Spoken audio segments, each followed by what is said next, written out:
સમજો કે ભાઈ સામેવાળી વ્યક્તિ છે એ ચીટિંગ કરીને મારી પાસેથી 50,000 લઈ ગયો, ચીટિંગ કરીને લઈ ગયો ને, એની ભાવના શું હતી? દિનેશભાઈ નું કરી નાખવા.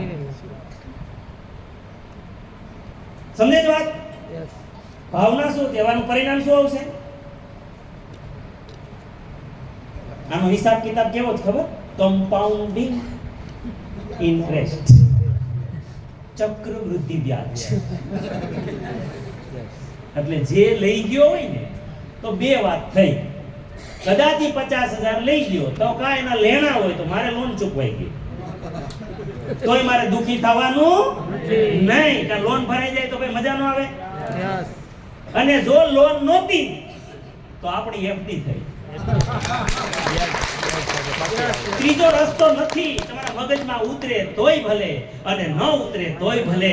એટલે ગંગા સતીએ કીધું, મેરું તો ડગે પણ જેના, અરે મન નો ડગે રે પાનભાઈ, અરે ભાંગી રે પડે રે હે બ્રહ્માંડ. ગમે થઈ જાય, તમારું કઈ બગડતું જ નથી. ખોટા હું મગજ ના દઈ કરો. આ લઈ ગયો મારા ભાઈ, મને કઈ દીધું નહીં તો પછી દે, તો હું ટેન્શન લે. એકવાર માઇન્ડ પાવર કરી લે, ભાઈ લઈ નહીં જાય, દઈ જા.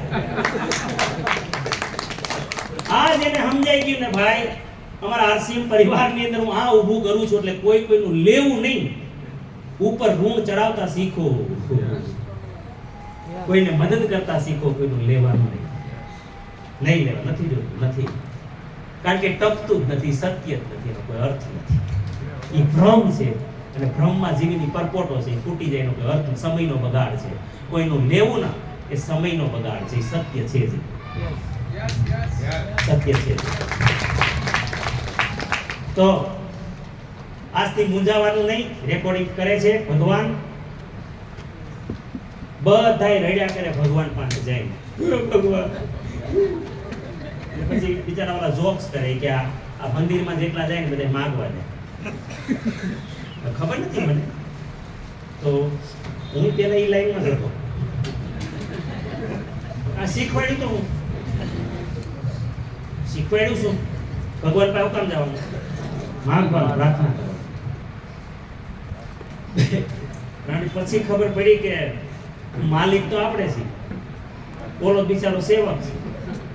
તો સેવક પાસે માંગવાનું હોય કે આદેશ કરવાનો? આપણે માંગ્યા રાખીએ. માણસને માલિક બનાવ્યો છે, માણસને માલિક બનાવ્યો. જ્યારથી મને આ ખબર પડી ગઈ ને એ પછી હું તમને બધાને શીખવાડું છું, હવે ક્યારેય પણ મંદિરમાં જાઓ ને માગો નહીં, માગો. તમને માલિક બનાવ્યો છે, બધું જ તમને મોકલી દીધું છે. તમારે જે કરવું તે કરવાની એ બધી કારસ્તે બધું જ તમારા હાથમાં આવે, જે કરવું તો એની પાસે બિચારાએ કઈ અધિકાર જ નથી રાખ્યો, અને એ તો નોકર છે આપણો. તમે તો આરામથી ઘસઘસાટ ઊંઘી જાઓ. હૃદય કોને હકાવવાનું? લોહી કોને ચલાવવાનું? કિડની કોને ચલાવવાની? બધી વ્યવસ્થા કોને કરવાની? બધું ટાઈમ ટુ ટાઈમ. વળી રાતે પેશાબ ભરાઈ જાય તો ભાઈ ઉઠાડીને પાછા પેશાબ કરવા મોકલવાનું કોણ કરે? તમને હું એમને લાગે ઓટોમેટિક? અરે યાર કોઈ કામ કરે અંદર, સમજાય છે વાત? તો ઈ સેવા કરે છે કે? તમને તો મરજી પડે તો હુઈ જાવ. ઈ તો બિચારો હુઈ દબતો નથી. જે દી હુઈ જાય તે રામ બોલો ભાઈ રામ. હેલો. તો મંદિરમાં જાઓ, મસ્જિદમાં જાઓ, તમારું જે કંઈ ધર્મ સ્થાન હોય ગમે ત્યાં જાઓ, ચર્ચમાં જાઓ, ગુરુદ્વારામાં જાઓ, માગો નહીં. આજથી માનસિકતા બદલી નહીં. ભગવાન, હે માતાજી,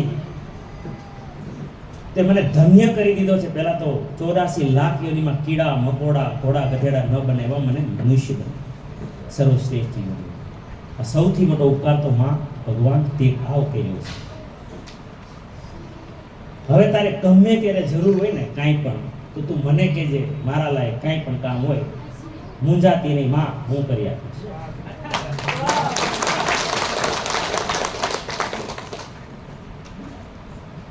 મને બહુ ગમે આ બધું, માતાજી પાસે જવાનું કે મંદિરે જવાનું મારું આકર્ષણ છે. પણ હું માંગતો નથી. હું કહું પેલા જઈને મજામાં, તરત મજામાં, એમ ભગવાનને કીધું મજામાં. મારા જેવું કાંઈ હોય ને આપણે બે ધડક કહી દે આપણે કરશું. તમને શું લાગે?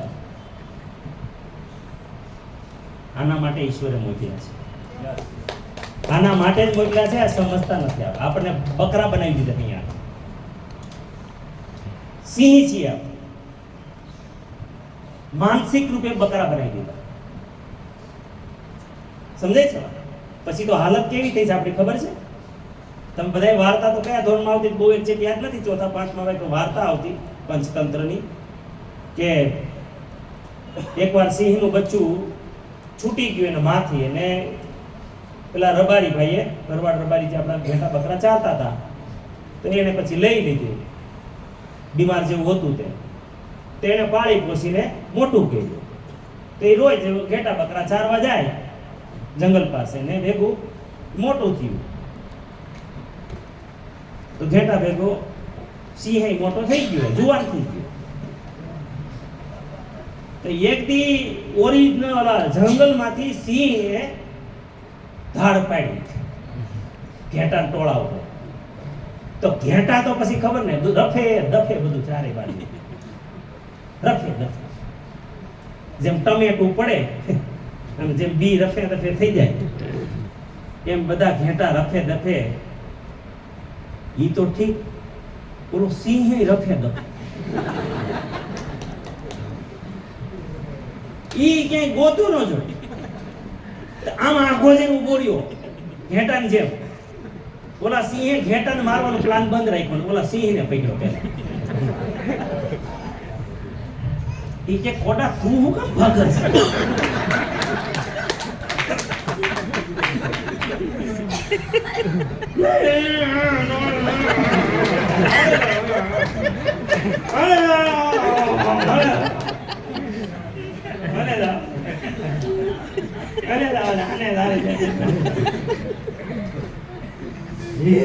ઉપાડી નાખ્યો ડોબાઈ કે ઘેટા થઈ ગયો. તું ઘેટો, તું કોણ છો? તને બધું ખબર છે તું કોણ છો? ઈ અને એની કેહવાડી પકડી અને કુવાના કાંઠે લઈ ગયો અને મોઢું પકડીને બતાવી, જો જો આમે શું છે? બે હરખા દેખા. ઓડા તો ઘેટું નથી. તઈ ઓલાને ભાન આવી કે મારી જેમ ત્રાળ માર, એને ત્રાળ મારી લે તો બાપુ છે.